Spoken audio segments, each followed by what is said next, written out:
all I'm saying is this, and I asked them politely. Besides all those things I said about all the things you want your God to be, and he's not, at the very least, was your God causing or in relationship to anything prior to creation?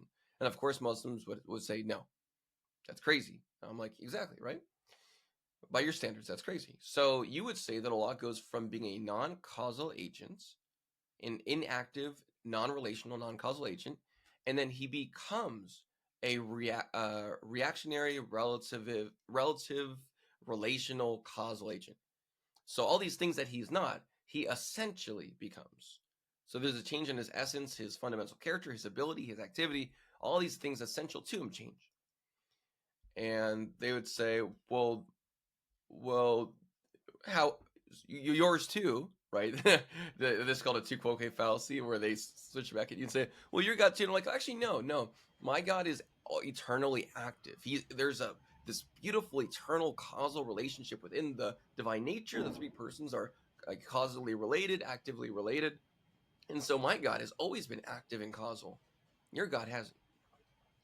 And then they'll sometimes say, well, you have to talk to my imam or my scholar. Yeah. And I'm like, oh, before I do, just relate with me. Consider the God of Christianity who doesn't fail at every single turn.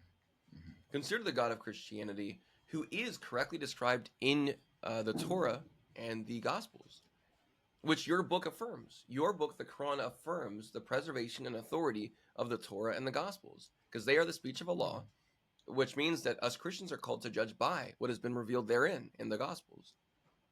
So if I'm told that, and then if Muhammad is told, if he doesn't know something, to go to those before him, the people of the book, the Jews and the Christians, and to ask them for advice. So the Quran tells him to do that, which he does.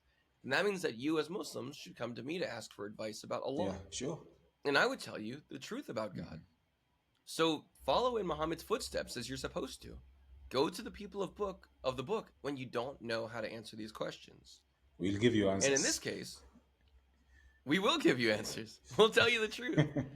And for the Christian who's trying to get involved in this, who wants to learn a bit more, start studying God as he is, as he reveals himself to be. We don't just believe in some random model of God. We believe in a living and active God.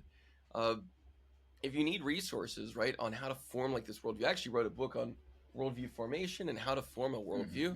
And it actually describes the issues with Islam as well. Although my book, What Should a Muslim Believe, describes that a lot more clearly, and it's a bit more introductory. But if you want to know how to form a worldview, just start thinking about what Christianity actually teaches about God. How we believe in an active God who could cause things. We believe in a God who explains the universe as it is.